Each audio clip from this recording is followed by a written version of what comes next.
Nous venons d'apprendre le décès du légendaire acteur et réalisateur Robert Redford. Il avait 89 ans. Le matin du 16 septembre, le monde entier a été bouleversé par la disparition de Robert Redford, icône du cinéma et figure emblématique d'Hollywood. Dans ses derniers instants, Robert Redford a souffert d'un épuisement physique et mental profond. Il avait du mal à respirer et souffrait de graves problèmes de santé. Selon sa famille, il a eu des comportements étranges, comme s'il pressentait sa mort imminente. Le plus poignant fut sans doute le moment où Redford, submergé par l'émotion, fondit en larmes en revivant une douleur qui l'avait accompagné toute sa vie. Quels furent donc les derniers mots de Robert Redford qui ont tant ému le public, et quels furent ses derniers souhaits exaucés avant de nous quitter? La légende du cinéma et fondateur du Sundance Institute, Robert Redford, s'est éteint mardi matin à son domicile de l'hôpital pour enfants Mountain Children's, dans l'Utah, à l'âge de 89 ans. Son agent, Cindy Berger, a déclaré qu'il était décédé paisiblement dans son sommeil de cause naturelle. La nouvelle a provoqué une onde de choc à Hollywood. Les cinémas ont rendu hommage à la légende du 7e art. Sur les réseaux sociaux, des millions de fans ont exprimé leur profonde tristesse. Des hashtags comme « Nous avons perdu une légende » se sont multipliés. Nombreux sont ceux qui se souvenaient avec émotion de son sourire charmant dans « Nos plus belles années » ou qui partageaient des affiches du film culte Butch Cassidy et le Kid, reconnaissant que Redford avait inspiré leur passion pour le cinéma. Cependant, malgré l'immense vague d'émotions publiques, la famille Redford a choisi de préserver l'intimité de son entourage quant aux circonstances de son décès. Cela a soulevé une question cruciale. Que cachaient les derniers instants de Robert Redford que le public ignorait jusqu'alors? Selon un journaliste proche de la famille, Robert Redford a vécu plusieurs moments d'émotion intense avant de s'éteindre. Ses derniers jours ressemblaient à un film poignant. Il était presque constamment alité. Sa respiration était laborieuse. Son corps était émacié et son visage paraissait hagard. Sa famille leur racontait comment, parfois, il s'évanouissait, les mains tremblantes en l'air, comme s'il tentait d'attraper quelque chose. Lorsque ses enfants lui demandaient ce qu'il faisait, il ne répondait pas et se contentait souvent de fixer le vide. Des amis proches ont révélé que Redford avait refusé à plusieurs reprises les apparitions médiatiques durant ces derniers mois, ne souhaitant pas que le public se souvienne de lui dans un état de faiblesse. Sa maison en rondins dans les montagnes de l'Utah, jadis emplie des rires et de la musique des fêtes, était désormais silencieuse, hormis le léger bourdonnement d'un appareil respiratoire et l'obscurité grandissante. Dans sa chambre, cependant, les murs étaient ornés de photos de films classiques comme Butch Cassidy, le Kid et des gens comme les autres. Redford avait demandé que les rideaux soient tirés pour les dissimuler. Lors de sa dernière nuit, une tempête soudaine s'abattit sur l'Utah. Le tonnerre gronda dans la vallée et un éclair illumina son visage pâle, mais une lueur de défi brillait dans ses yeux. Soudain, il éclata en sanglots. Son souffle était faible, mais chaque larme qui coulait entraînait sa famille dans les larmes. Il se remémora les tragédies qui l'avaient tenté. La mort subite de son premier fils, importée par la mort subite du nourrisson après seulement quelques mois, et la perte de son second fils dans des circonstances tout aussi douloureuses. Tremblant. Redford prit le téléphone de sa table de chevet et composa le numéro de sa femme, Sybil Sagers. Sa voix étranglée par l'émotion parvint à l'oreille. « J'ai gardé un secret toute ma vie. Je ne sais pas si tu pourras me pardonner. » Ces mots s'éteignirent, laissant l'assistance stupéfaite. Quel était le secret? Personne ne le savait, mais il était clair que sa femme pleurait elle aussi en écoutant. L'appel se termina. Redford lâcha le téléphone et ses yeux se fermèrent lentement. Sa respiration devint superficielle, puis s'éteignit dans un silence absolu. D-Hor. La pluie de l'Utah continuait de tomber, comme si elle pleurait la disparition d'une légende. Ses proches pensaient que sa mort n'était pas une surprise. Depuis des semaines, il manifestait d'étranges signes, comme s'il pressentait sa fin. Une prémonition de la mort chez Redford. Durant ces dernières semaines, le comportement de Robert Redford était déconcertant. Il passait le plus clair de son temps seul dans son chalet de montagne ou assistait discrètement à l'office du matin dans une église locale. Sa famille racontait qu'après chaque office, il restait longtemps assis au fond de l'église, les yeux mi-clos, la main sur la Bible, souvent en train de parler avec le prêtre. Il confiait rêver fréquemment de son ami disparu, Paul Newman. Sa fille les racontait un jour, les larmes aux yeux, l'avoir vu lever les yeux au ciel et pleurer en disant « Paul Newman, je te rejoins ». Beaucoup ont également remarqué un changement étrange dans son comportement. Redford a appelé de façon inattendue de vieux amis et des collègues de longue date. L'un d'eux a déclaré plus tard avoir été surpris car Redford n'avait jamais été du genre à être excessivement émotif. Mais ses appels étaient empreints d'une sincérité rare et touchante. Sur son bureau, on a trouvé plusieurs notes griffonnées, que l'on pense être ses dernières volontés. Elles contenaient des conseils pour ses enfants, quelques lignes sur son amour du cinéma et une phrase simple et poignante. « Ne vous souvenez pas de moi pour mes rôles. » Mais derrière son apparence stoïque, Redford endurait une réalité bien plus brutale, un déclin physique dû aux maladies dont il souffrait. Un déclin physique précédant la mort. En 2015, Robert Redford a dû affronter un cancer de la peau inattendu. Sa maladie était une conséquence directe de son exposition prolongée au soleil, tant sur les plateaux de tournage que dans la nature. L'opération fut un succès. Mais elle lui rappela brutalement que la nature, qu'il avait consacré sa vie à protéger, pouvait aussi le blesser profondément. 4 ans plus tard seulement, en 2019, il subit une nouvelle intervention chirurgicale.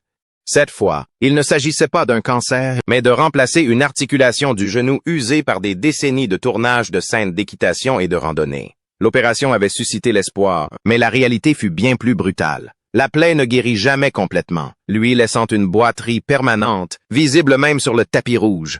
Le véritable déclin a commencé en 2018, lorsqu'on lui a diagnostiqué une bronchopneumopathie chronique obstructive, BPCO. Cette maladie, fréquente chez les fumeurs de longue date, est devenue un véritable calvaire pour Redford.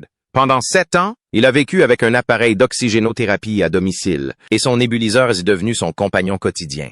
Des crises d'essoufflement survenaient sans prévenir, parfois déclenchées par un pas rapide ou une longue conversation. Il fut hospitalisé à plusieurs reprises, son corps si fragile que sa famille devait se relayer pour veiller sur lui. Le coût de ses soins fut estimé à plus de 1,2 million de dollars, mais il paya un prix bien plus élevé, sa liberté de voyager et de découvrir le monde. Comme si la BPCO ne suffisait pas, Redford avait aussi le cœur fragilisé. Il a subi au moins 3 infarctus mineurs entre 2021 et 2024. Ces douleurs thoraciques soudaines l'ont fait s'effondrer silencieusement à plusieurs reprises.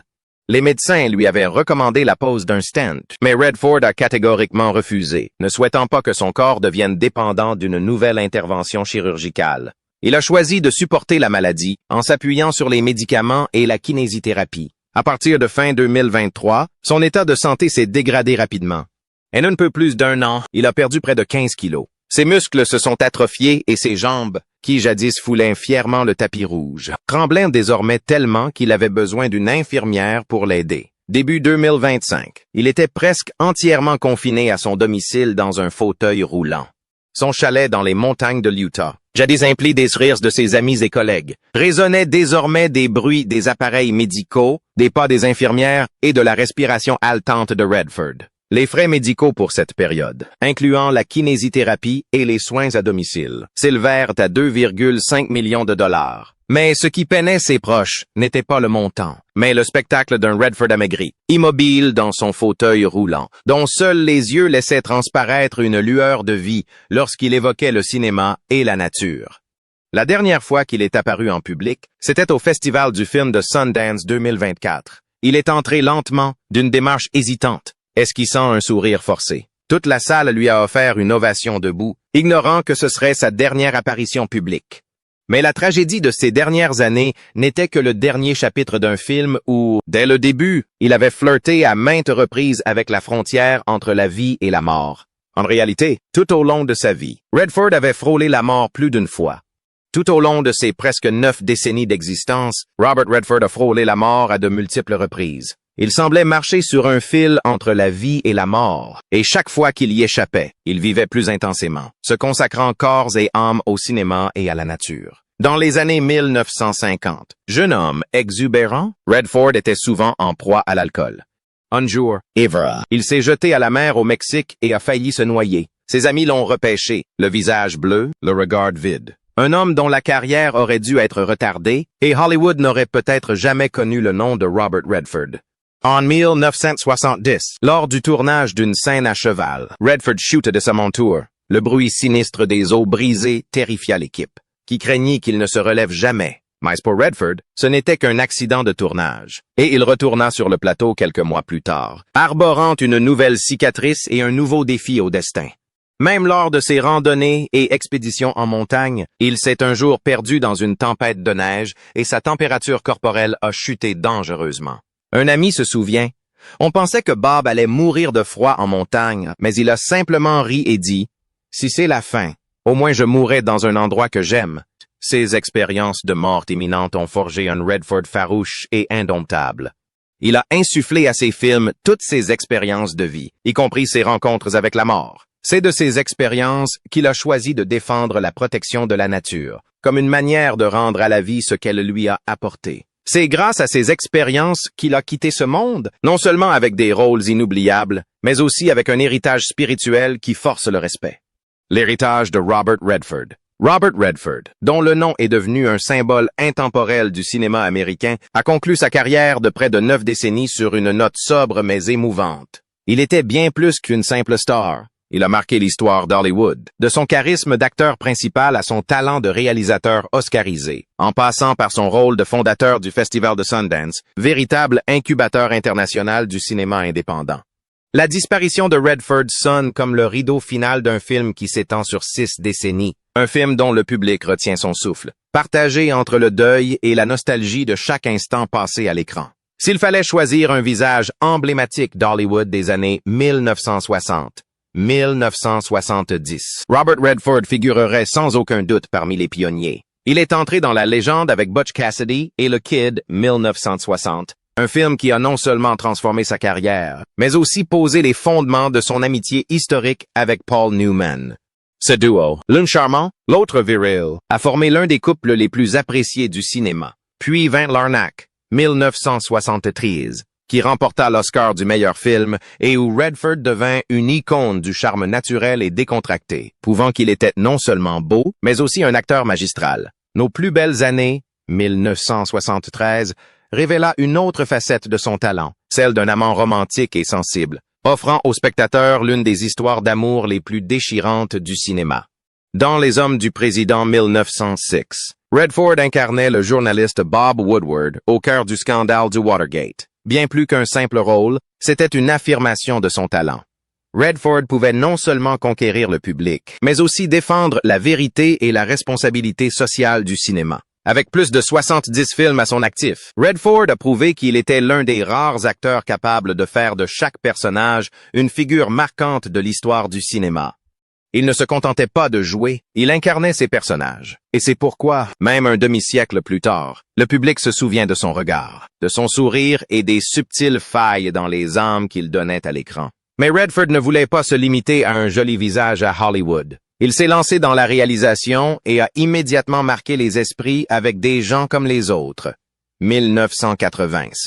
Ce film, œuvre subtile sur le deuil familial et le silence émotionnel, valut à Redford l'Oscar du meilleur réalisateur. Ce fut le moment où il s'affranchit de son image de beau garçon pour révéler son intelligence, sa profondeur et sa vision créative. Si Hollywood fit de Redford une star, il transforma un retour l'Utah en un haut lieu du cinéma indépendant. En fondant le Sundance Institute, puis le Festival du film de Sundance, Redford a ouvert la voie à des milliers de jeunes cinéastes. D'un modeste atelier, Sundance est devenu le berceau de films indépendants novateurs, offrant une première visibilité à des réalisateurs comme Quentin Tarantino, Steven Soderbergh et Darren Aronofsky. Pour Robert Redford, Sundance était bien plus qu'un simple festival de cinéma. C'était une affirmation que le cinéma ne devait pas être l'apanage des grands studios, mais qu'il devait faire place aux petits rêves et aux voix singulières. Il a transformé le cinéma indépendant d'un concept marginal en un mouvement mondial. Pendant plus de 60 ans, Redford a occupé une place de premier plan, un véritable leader pour toute une génération. Il n'avait besoin ni de scandale, ni d'une vie privée tumultueuse pour rester au sommet. Redford captivait le public par son authenticité, un jeu d'acteur à la fois naturel et sobre. Il était l'incarnation même de l'acteur américain, beau, intelligent, mais aussi plein de contradictions et de complexité.